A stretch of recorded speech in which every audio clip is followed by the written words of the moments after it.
So welcome back to my YouTube channel, New Information for Learners. So today I am talking about the speaking section, PT. PT speaking section में जो parts में important है हमारे read alouds, PT repeat sentences, retell lecture and describe an image की जो marks हैं वो only जाते हैं स्पीकिंग में ही। जो रीड अलाउड के मार्क्स हैं वो जाते हैं रीडिंग में एंड पीटी रिपीट सेंटेंसेस के मार्क्स हैं वो जाते हैं हमारे लिसनिंग में, रीटेल लेक्चर के मार्क्स जाते हैं लिसनिंग में। सो डिस्क्राइब मेरे के ऊपर इतना फोकस मत किया करो, उनके कंटेंट में इतना फोकस करने की जरूरत नहीं है आपको। आपका फ्लो बढ़िया होना चाहिए, तो दैट्स वाई आपके मार्क्स डिस्क्राइब एन इमेज में बढ़िया आ जाएंगे। रिटल लेक्चर में कंटेंट जितना बढ़िया होगा, जितना आप उठाओगे, जितने कीवर्ड्स उसको उनको बताओगे, सो दैट्स वाई आपके बढ़िया मार्क्स आ जाएंगे। ठीक है। कंटेंट की कुछ स्टूडेंट्स ऐसे हैं इनके पास कोई टेम्पलेट्स हैं, वो टेम्पलेट ही वहाँ पे जाके स्पीक कर देते हैं इन फ्रंट ऑफ द कंप्यूटर। ऐसे नहीं करना आपने, इन फ्रंट ऑफ द कंप्यूटर किसी भी तरह का पूरा टेम्पलेट नहीं बोल के आना, क्योंकि आपको भी पता है कंप्यूटर बेस्ड टेस्ट है, अगर आप कुछ बोलोगे नहीं तो वो आपको कैसे मार्क्स दे देगा। ठीक है। आप क्या करते हो, जो भी टेम्पलेट है in front of the computer same as it is rote learning करके उसके आगे स्पीक कर देते हो, तो आपके मार्क्स में नहीं आते। जो लिसनिंग के मार्क्स भी डिक्रीज करता है आपको। ठीक है। स्पीकिंग को डिक्रीज करेगा, लिसनिंग को भी डिक्रीज कर देगा, वो डिक्रीज कर देगा। ठीक है। उसके बाद मैं बात करूँ रीड अलाउड को। रीड अलाउड में क्या कर रहे हैं स्टूडेंट्स, उनको प्रोनाउंसिएशन नहीं पता वर्ड्स की। ठीक है। कुछ ऐसे हैं, कुछ व्हाट्सएप मैसेज भी आ रहे थे, ज़्यादातर मैसेजेस आ रहे थे उनके जिनकी 58 की रिक्वायरमेंट्स है, वो बता रहे थे मुझे भी। हमने एग्ज़ाम में हमारा बहुत बढ़िया गया था, एग्ज़ाम बहुत बढ़िया हुआ था, और लेकिन हमारे मार्क्स नहीं आए स्पीकिंग में हमारे रह जाते हैं 40, 41, 42। ठीक है। इससे आगे हमारे मार्क्स नहीं आते। आपके स्पीकिंग मार्क्स इसीलिए नहीं आ रहे, पहले तो आप रीड अलाउड को बढ़िया नहीं बोल के आ रहे। ठीक है। रीड अलाउड में आप क्या करते हो, आपको वर्ड्स नहीं पता कैसे प्रोनाउंस करने हैं। आप बिना प्रैक्टिस किए पहले तो पेपर एग्जाम को कर देते हो। आफ्टर रिपीट सेंटेंसेस आपको सुनते हैं, हम कॉन्फिडेंस नहीं है हम बोल सके, आप ऐसे बोलते हो। जब तक आप में कॉन्फिडेंस नहीं है तो एग्जाम कोई भी हो क्लियर नहीं होगा। ठीक है। तो एग्जाम में क्लियर करने के लिए आपको कॉन्फिडेंस लेवल हाई होना चाहिए। आफ्टर दैट मैं बोलूँगा जो रिटल लेक्चर है उसमें कंटेंट ज़्यादा नोट करो आप। वो जो अगर आपका कंटेंट बढ़िया होगा, तो जितना बढ़िया आप उनके प्रेजेंट करोगे, इतनी बढ़िया प्रोनाउंसिएशन होगी, इतनी बढ़िया ऑरल फ्लुएंसी होगी, इतनी बढ़िया कंटेंट होगा और प्रोनाउंसिएशन होगी, उतने बढ़िया हमारे मार्क्स आएंगे। आप क्या करते हो, कंटेंट उठाया नहीं इतना बढ़िया और उसको प्रोनाउंसिएशन में मार्क्स ले लोगे आप। ठीक है। फ्लो में ले लोगे और कंटेंट में से आप 1 और 2 ही आएंगे आप एग्जाम में, रिटल लेक्चर में। रिपीट सेंटेंसेस की बात करूँ, जब भी आप सुनते हो, ठीक है, जब भी सुनते हो, दैट जब भी रिकॉर्डिंग स्टार्ट होगी देन आपने स्पीक करना। ये नहीं कि रिकॉर्डिंग स्टार्ट होगी कभी खत्म भी हो गई है और आप वहाँ पे बोले नहीं हो। आफ्टर 3 सेकेंड्स माइक्रोफोन अपने आप खुद बंद हो जाएगा। ठीक है। आपको उसको बंद करने की जरूरत नहीं पड़ेगी, वो खुद बंद हो जाएगा। आपका ध्यान होना चाहिए भी उसको हमने बंद नहीं होने देना, उससे पहले हमने स्पीक कर देना है। आफ्टर 3 सेकेंड्स, बिफोर 3 सेकेंड्स आपने स्पीक करके काम खत्म कर देना है। ठीक है। 75% कंटेंट सही बोलोगे तो बढ़िया मार्क्स आ जाएंगे। प्रोनाउंसिएशन बढ़िया रखना। ठीक है। कुछ लोगों को प्रॉब्लम आती है, अभी जैसे ये वर्ड शो हो रहे थे, access right to the video routes that can help, best practice platform for PT academic, high score guaranteed.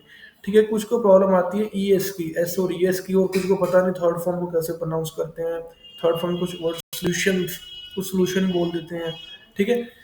इन्हीं वर्ड्स की वजह की आपके मार्क्स नहीं आ रहे, ये कंटेंट आपका खराब कर देते हैं। आपका रीड अलाउड में कंटेंट खराब हो जाता है तो आपके रीडिंग में ये डिक्रीज कर देता है मार्क्स आपके। आपको नहीं पता लगता, आप बोलते हो मेरी स्पीकिंग में रीड अलाउड बहुत बढ़िया हुई है, बहुत ज़्यादा अच्छे गए, और आपको मार्क्स नहीं देता वो। मार्क्स तभी नहीं आ रहे आपके, आपको अगर पूरा क्राइटेरिया क्लियर नहीं होगा, जहाँ से भी कोचिंग ले रहे हो। ठीक है। आप उनसे पहले क्लियर करो अपने माइंड को, क्लियर आपके माइंड में जो भी डाउट्स हैं वो क्लियर करो। ये सभी इंटरकनेक्टेड मॉड्यूल्स हैं, किन किन के साथ कनेक्टेड है। अगर आपकी एक चीज जैसे स्पीकिंग में रीड अलाउड खराब हो गई तो रीडिंग की ऑब्वियस है वो खराब हो जाएंगी।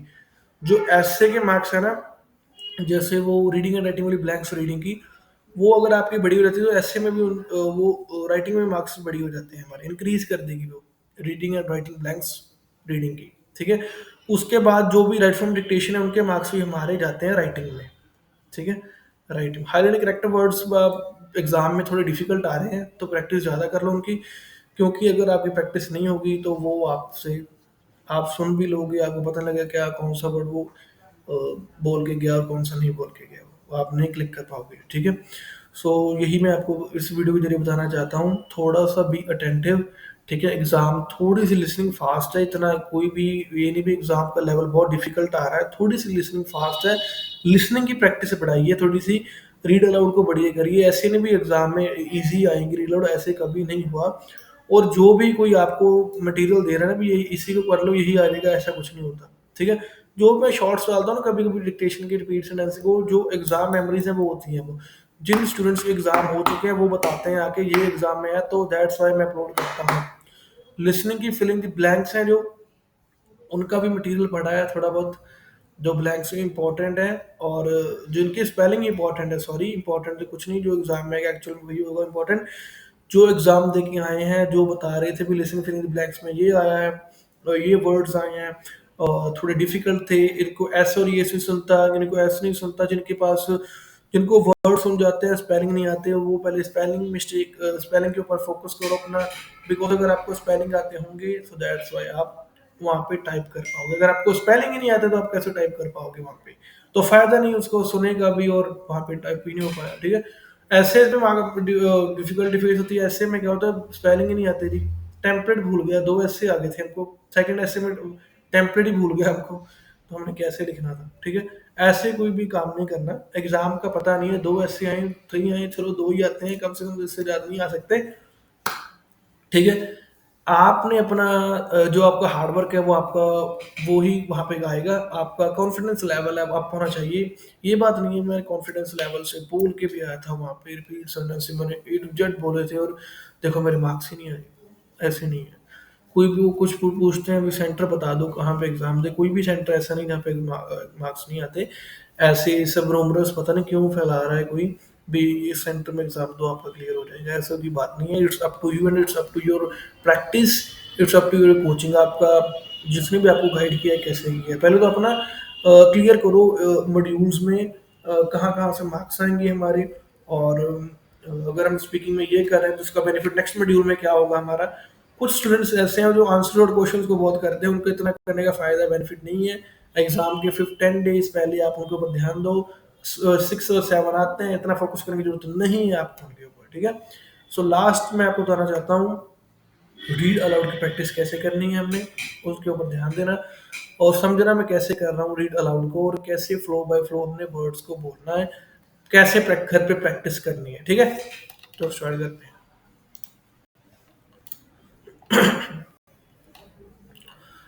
We have botanic gardens are scientific and cultural institutions established to collect, study, exchange, and display plants for research and for the education and enjoyment of the public.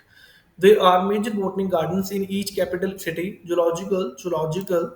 Zoological parks and aquariums are primarily engaged in the in the breeding, engaged in the breeding, they can engage in the breeding, preservation, preservation and display of native and exotic fauna in captivity, exotic fauna in captivity। ठीक है। जैसे अभी यह start हो गया, ठीक है, sound आ गई आपको स्टार्ट होने की।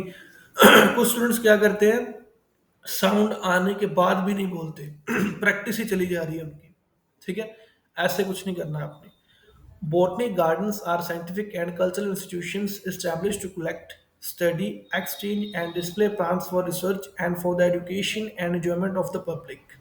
There are major botanic gardens in each capital city. Zoological parks and aquariums are primarily engaged in the breeding, preservation, and display of native and exotic fauna in captivity. बिल्कुल आराम से speak करना है। ठीक है, बिल्कुल आराम से, किसी भी तरह से आपने ऐसे नहीं कर देना भी यार क्या बोल दिया बीच में, पता हमको खुद को ही नहीं पता क्या बोल दिया आपने। ठीक है, मैं तो आपको बोल के बता रहा था, तो दैट्स व्हाई स्कोरिंग ऐसी आई है। ठीक है, आपने ऐसे कुछ नहीं करना है ठीक है एग्जाम के बीच में। Botanic gardens are scientific and cultural institutions established to collect, study, exchange, and display plants for research and for the education and enjoyment of the public. There are major botanic gardens in each capital city. Zoological parks and aquariums are primarily engaged in the breeding, preservation, and display of native and exotic fauna in captivity. 82% सही किया उसने मेरा। ठीक है, उसने कुछ words नहीं उठाए मेरे। ये नहीं कि अभी मैं भी पूरा 90% लेके आ रहा हूँ यार, देखो ऐसे मेरे फे फालतू का बोलने का मेरा फायदा नहीं है यार। ठीक है, मेरे 90% आ रहे हैं, ऐसे आ रहे हैं भी, बता रहा हूँ उनका वेग नहीं, 82 100 में से 82% मैंने सही कर दिया, ठीक है, ये नहीं कि मैंने 99% ही सही कर दिया।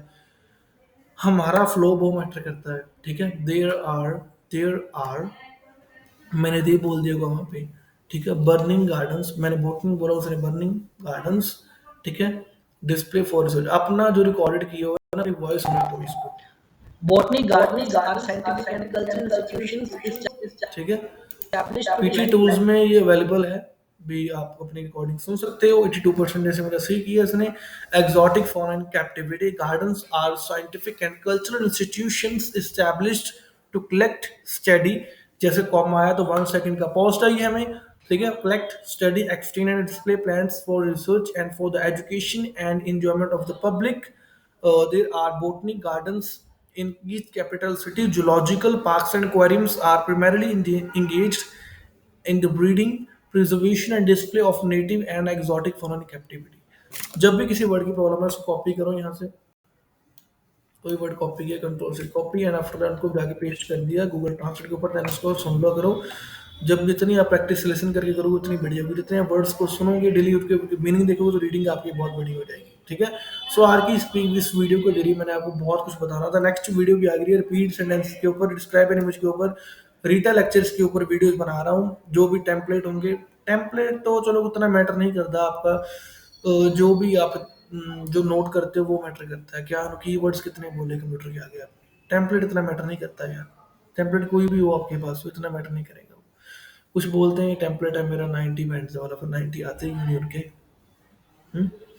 90 आने भी चाहिए ना यार। आपका हार्डवर्क बहुत डिपेंड करता है। 85 लेने हो, 82 लेने हो, ठीक है, 85।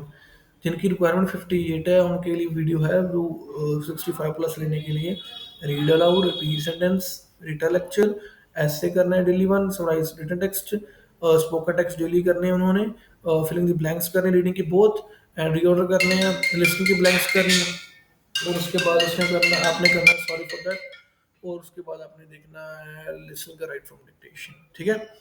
सो मिलते हैं नेक्स्ट वीडियो में, बाय बाय। कोई भी प्रॉब्लम हो तो बता देना कमेंट सेक्शन में, जब व्हाट्सएप के ऊपर मैसेज कर देना, किसी ने ग्रुप में ऐड होना है तो वो भी मैसेज कर देना, ग्रुप में ऐड कर लूंगा आपको। नंबर आपने जो नंबर में डाला उसके ऊपर हेलो भेज देना मुझे, हेलो भेज देना। सो बाय बाय, मिलते हैं नेक्स्ट वीडियो में। Thank you so much for watching my videos.